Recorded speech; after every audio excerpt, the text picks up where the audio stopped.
What's going on, Guardians? It's Tizzle here, and in this video I'm showcasing an exotic that I've wanted to be good for so long. This build can quite literally chain supers over and over in the right content, and it recently got buffed, so it's now the best it's ever been. The build centers around the exotic Stormdancer's Brace. It has the exotic perk Ascending Amplitude. Each target you defeat with Storm Trance increases the damage you deal with it and refunds super energy when Storm Trance ends. So this exotic was actually the reward you got for beating the Shadowkeep campaign way back in the day. I'm not sure if you can now just buy this from Rahul, but if not, I think it's honestly worth grinding out the campaign to get. One thing about me is I've always loved exotics that buff super damage. Geomag Stabilizers are probably my favorite mono subclass build in the game, and I have always loved other super enhancing exotics like Kyrus of the Falling Star and Dawn Chorus for those same reasons. But the thing with Stormdancers is no matter how bad I wanted it to be good, it just never was. And this is for a few reasons.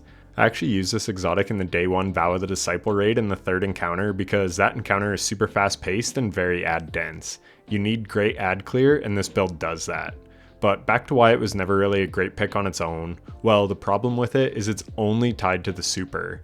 It doesn't give any neutral game benefits. Dawn Chorus buffs Scorch damage and gives melee energy, so it does have some utility outside of the super. Stormdancers has only ever been a swap exotic because it has no utility outside of the super. But with some recent changes, this exotic may finally have a reason to build around it. So let's talk about the buffs. First is the roaming super changes that Bungie made last episode. This change made it so you can get your roaming super 3 times faster than before. And one thing really quick, a roaming super is a super that roams. It lasts for upwards of 10 seconds and you can roam in it. It is not a one-off super like a Nova Bomb, where you hit super and then the super is done in like 1 second.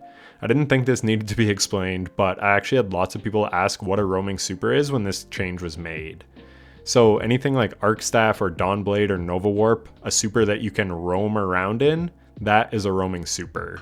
Anyways, this change made it so that you can get your Storm Trance super quickly. So an exotic like Stormdancer's Brace has always been a tough choice to pick because it had such low uptime. Sure, the effect was strong, but with being solely dependent on your super, it was basically never worth running. But this sandbox change to roaming super cooldowns changed that. The next buff is to Storm Trance itself. With Episode Heresy, Storm Trance got a buff to all non-champion enemies by 20%. This buff was very needed. I've taken Storm Trance through solo GMs and it just doesn't feel strong at all, or at least it didn't.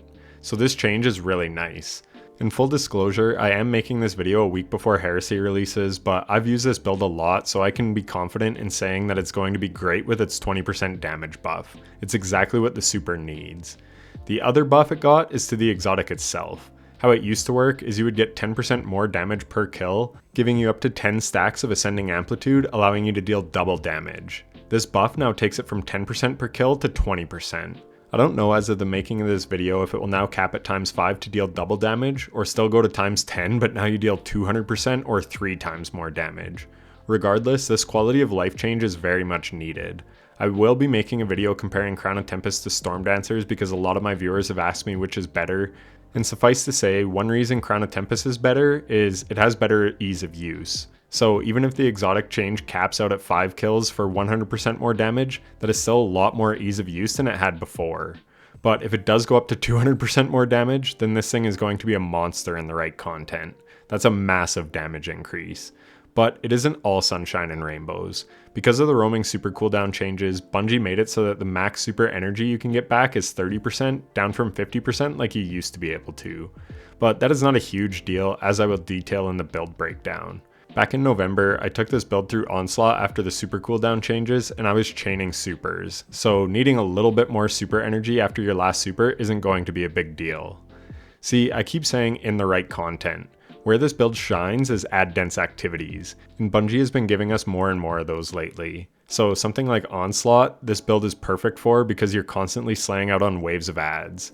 Where it would not be as good is something like Vesper's Host Final Boss. There are no weak ads to ramp up your damage, and there's only the boss clones who are too tanky to get down quickly to get Ascending Amplitude going. This build thrives at fast ad clear, but not against a few high health targets. It relies on getting many kills quickly to get the most out of it.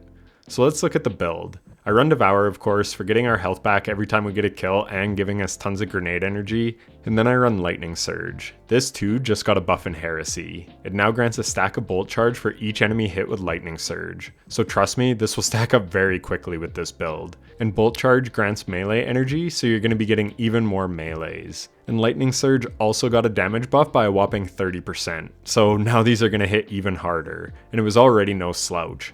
I used a Lightning Surge build in my day 1 Salvation's Edge raid and it was cooking. So yeah, you'll be able to take out heaps of enemies with this build. We then of course run Arcane Needle so that we get 3 melee charges.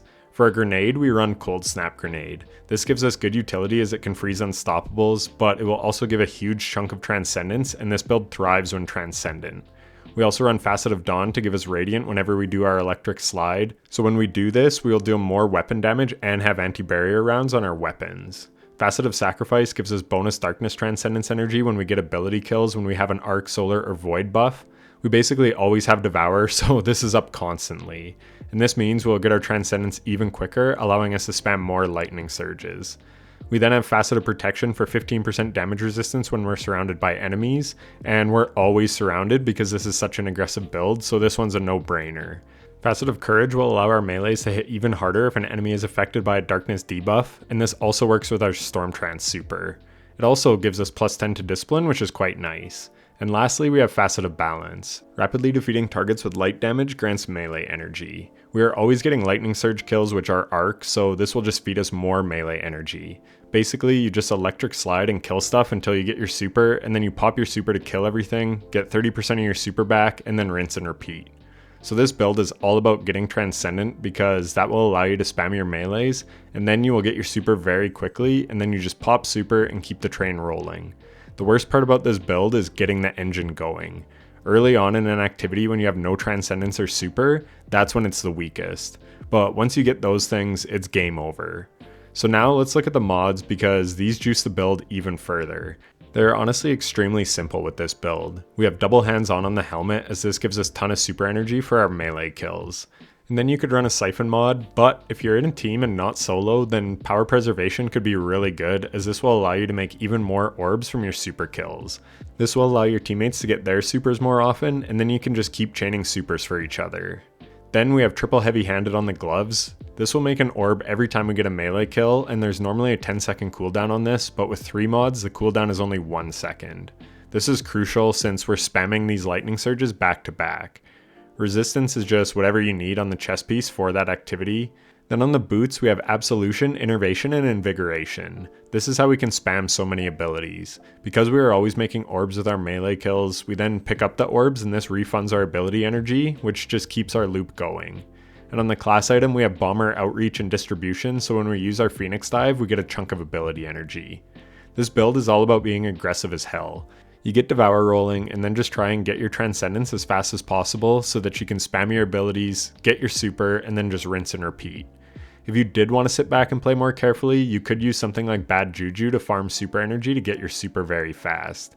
If that is the case, then run weapon siphon mods like Kinetic Siphon. But this build is much better as an ability spam build. You can see in the Lost Sector gameplay, I got 3 supers in 3 minutes. Yes, the super refund will go down by the time you watch this video in Heresy, but it doesn't matter. If you and 2 teammates are running this, then you can just keep feeding orbs to each other. The only thing is, if you do this in a team, you do have to coordinate who is popping their super, because you only want 1 super at a time so that player can get 30% of their super back and get the ramped up damage. But with a bit of coordination and enough enemies around, I think you can just chain supers over and over with a build like this. Weapons, it doesn't really matter. Just try and have light and dark so that you can farm Transcendence as fast as possible.